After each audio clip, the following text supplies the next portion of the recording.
नमस्कार दोस्तों। आज हम बात करने वाले हैं टाइप्स ऑफ अकाउंट के बारे में। पर्सनल अकाउंट, रियल अकाउंट और नॉमिनल अकाउंट के बारे में। इसी रूल से हम पता करेंगे कि डेबिट क्या होता है, क्रेडिट क्या होता है। दोस्तों, अगर आप अकाउंटिंग के स्टूडेंट हैं या टैली के स्टूडेंट हैं तो आपके सामने ये समस्या ज़रूर आती होगी। डेबिट और क्रेडिट की कन्फ्यूज़न ज़रूर होती होगी। कई सारे स्टूडेंट के कन्फ्यूज़न होती है ये, तो इनको समझने में थोड़ी सी दिक्कत आती है लोगों के, स्टूडेंट्स के। तो इसके लिए मैंने एक तरीका बनाया है जिससे आपको ये बहुत अच्छे से समझ में आ जाएगा कि डेबिट कैसे पता करें, क्रेडिट कैसे पता करें सही सही। अगर आप सही सही डेबिट और क्रेडिट पता कर पाएंगे तो आप सही सही एंट्री कर पाएंगे, और अगर सही एंट्री कर पाएंगे तभी आपकी जो रिपोर्ट होगी वो सही बन पाएगी। इसलिए क्या करेंगे, हम इस वीडियो में हम टाइप्स ऑफ अकाउंट के जरिए डेबिट और क्रेडिट को पता करेंगे। कैसे डेबिट पता किए जाते हैं, कैसे क्रेडिट पता किए जाते हैं, ये हम इसको समझेंगे। तो दोस्तों, टाइप्स ऑफ अकाउंट के बारे में बात करें तो ये 3 तरह के होते हैं। पर्सनल अकाउंट, ये हमारा व्यक्तिगत खाते होते हैं। रियल अकाउंट, इन्हें वास्तविक खाते बोलते हैं। नॉमिनल अकाउंट, इन्हें अवास्तविक खाते कहते हैं। ठीक है, तो इनमें क्या आता है और फिर इनके क्या रूल्स हैं डेबिट और क्रेडिट पता करने के लिए, इसको हम इस वीडियो में समझेंगे। तो इसके लिए मैंने यहाँ पर एक टेबल बनाई हुई है छोटी सी, इस टेबल से ही हम इसको आपको समझाएंगे। तो मान के चलते हैं, जो भी देखिए, पहले एक बात बता दूं मैं आपको। जो डेबिट और क्रेडिट होते हैं वो 2 अकाउंट के लिए होते हैं। जब भी कोई ट्रांजेक्शन होता है तो वो डेबिट और क्रेडिट 2 अकाउंट के बीच में होता है। मतलब जब 2 अकाउंट के बीच में ट्रांजेक्शन होता है तो उसमें एक डेबिट होता है, दूसरा क्रेडिट होता है। तो वही हम, इसलिए हमने ये बनाए हैं, इसमें 2 रो बनाई हैं और 3 कॉलम बना लिए हैं जिसमें पर्सनल, रियल, नॉमिनल रखेंगे। ठीक है, तो सबसे पहले मान के चलते हैं, हम कहीं से कोई सामान खरीदते हैं हम। ठीक है, तो हम मान लिए हम कौन हो गए, ग्राहक। ठीक है, हमने क्या किया, कोई माल खरीदा है और उसके लिए हमने क्या किया, खर्चा किया, उसको पेमेंट किया है। समझ में आया इतना। दूसरी तरफ कोई एक दुकानदार होगा, तो दुकानदार ने क्या किया है, वही माल सेल किया, बेचा है। उसकी क्या हुई है, आमदनी हुई है, उसकी इनकम हुई है, उसको आय मिली है। ठीक है, इसको इस तरह से हमने रख लिया है। तो एक तरफ तो सारी ग्राहक की चीज़ें हैं जिसमें ग्राहक है, वो माल खरीद रहा है, उसके पास माल आ रहा है, उसकी तरफ से खर्चा हो रहा है।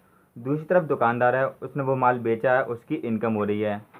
तो इसमें हम देखेंगे ग्राहक रिसीवर है, उसने माल प्राप्त किया है। इस कॉलम में देखेंगे यहाँ पर माल आ रहा है। इधर देखेंगे खर्चा हो रहा है, तो हमारे पास से पैसा जा रहा है। ठीक है, नीचे कॉलम में आ जाते हैं, इसमें रो में यहाँ देखेंगे दुकानदार है, दुकानदार से क्या है, माल गया है। ठीक है, तो ये माल है, ये जाने वाला माल है, वो यहाँ रख दिया है, उसको इनकम मिली है तो ये इसकी तरफ आ गई। ठीक है, अब बात करते हैं इनके लिए। तो जो ग्राहक और दुकानदार होते हैं जिनके बीच में लेन देन होता है उन्हें रखा जाता है पर्सनल अकाउंट में। ठीक है, दूसरा है माल। अब जिस चीज़ का लेन देन किया जाता है उसे रखा जाता है रियल अकाउंट में। ठीक है, अब इसके अलावा जो खर्चे होते हैं, इनकम या एक्सपेंस होती हैं, उनको रखा जाता है हमारा नॉमिनल अकाउंट में। तो इस तरह से आप पता कर सकते हैं कि पर्सनल अकाउंट में क्या आता है, रियल अकाउंट में क्या आता है और नॉमिनल अकाउंट में क्या आता है। ठीक है, तो पर्सनल अकाउंट की जब भी आपको पहचान करनी होगी तो आप ग्राहक का या किसी पार्टी का नाम देखेंगे, क्या इसमें किसी का नाम आ रहा है जिससे माल खरीदा जा रहा है या जिसको माल बेचा जा रहा है। रियल अकाउंट में उस चीज़ को देखेंगे, क्या चीज़ कोई आ रही है या कोई चीज़ जा रही है। और नॉमिनल अकाउंट में ये देखेंगे क्या कोई खर्चा हो रहा है, इनकम हो रही है, लॉस हो रहा है या प्रॉफिट हो रहा है। ठीक है, अब बात करते हैं डेबिट और क्रेडिट कौन होगा। तो दोस्तों, जो भी ग्राहक की तरफ वाली चीज़ें हैं वो सब आपके डेबिट में दिखानी है, और जो भी दुकानदार की तरफ की चीज़ें होंगी वो सब आपको क्रेडिट में दिखानी है। ठीक है, तो इस तरह से आप ये डेबिट और क्रेडिट अब पता करना सीख चुके हैं। अब इनके हम रूल बता देते हैं आपको। रूल क्या होगा, पर्सनल अकाउंट के लिए रूल बता देते हैं आपको। पर्सनल अकाउंट में कौन है, ग्राहक और दुकानदार है। ठीक है, तो ग्राहक ने माल रिसीव किया है तो इसलिए वो डेबिट हो रहा है, दुकानदार ने माल दिया इसलिए वो क्रेडिट हो रहा है। तो रूल रहेगा आपका, receiver is DR and giver is CR। ठीक है, एग्जाम्पल के लिए देख लीजिए, जैसे गुड्स परचेज फ्रॉम रमन। तो हमने क्या किया, रमन से माल खरीदा है। अब रमन को आप देखेंगे, रमन कौन हो गए, दुकानदार हो गए, उसने माल दिया है तो वो हमारे क्रेडिटर अकाउंट में जाएगा। ठीक है, हम जाएंगे डेबिट अकाउंट में क्योंकि हमने खरीदा है। इस हिसाब से आप इसको देख सकते हैं, कर सकते हैं। दूसरा रूल है रियल अकाउंट के लिए, इसमें माल है तो डेबिट की तरफ माल आता है, क्रेडिट में माल जाता है। तो रूल रहेगा इसका, जो भी आता है व्हाट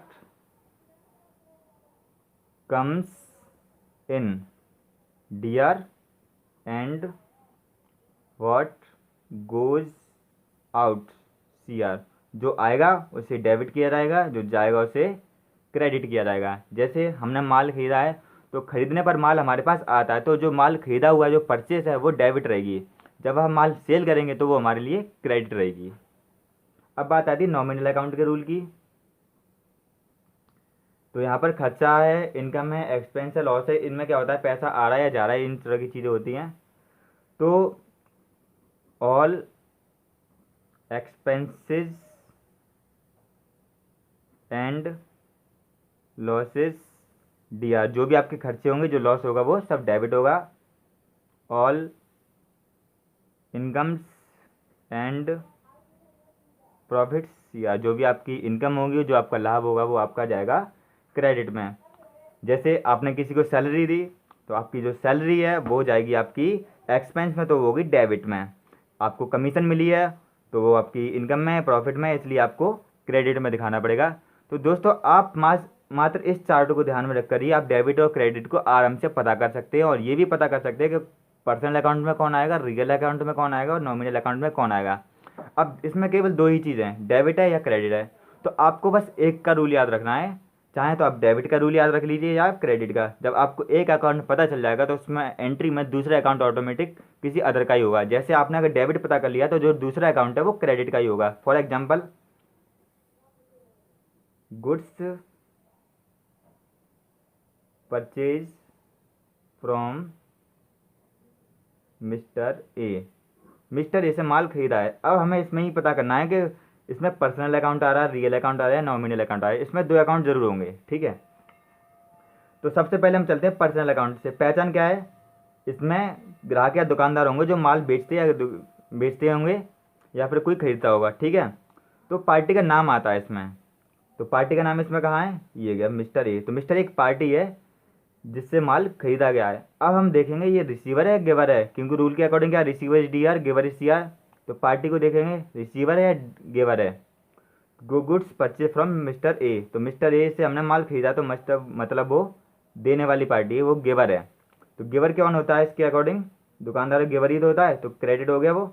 तो मिस्टर ए क्या होगा हमारा इसमें, क्रेडिट अकाउंट। दूसरा ढूंढना है हमें डेबिट अकाउंट।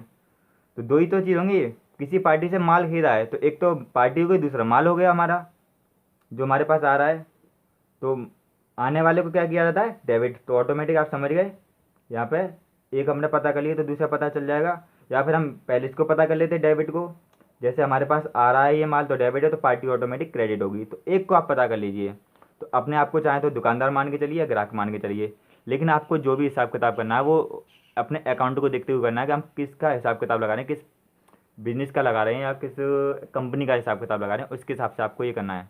उम्मीद है दोस्तों आपको ये वीडियो पसंद आई होगी और समझ आई होगी। अगर समझ आई है तो उसको लाइक कीजिए और चैनल को सब्सक्राइब कीजिए। धन्यवाद।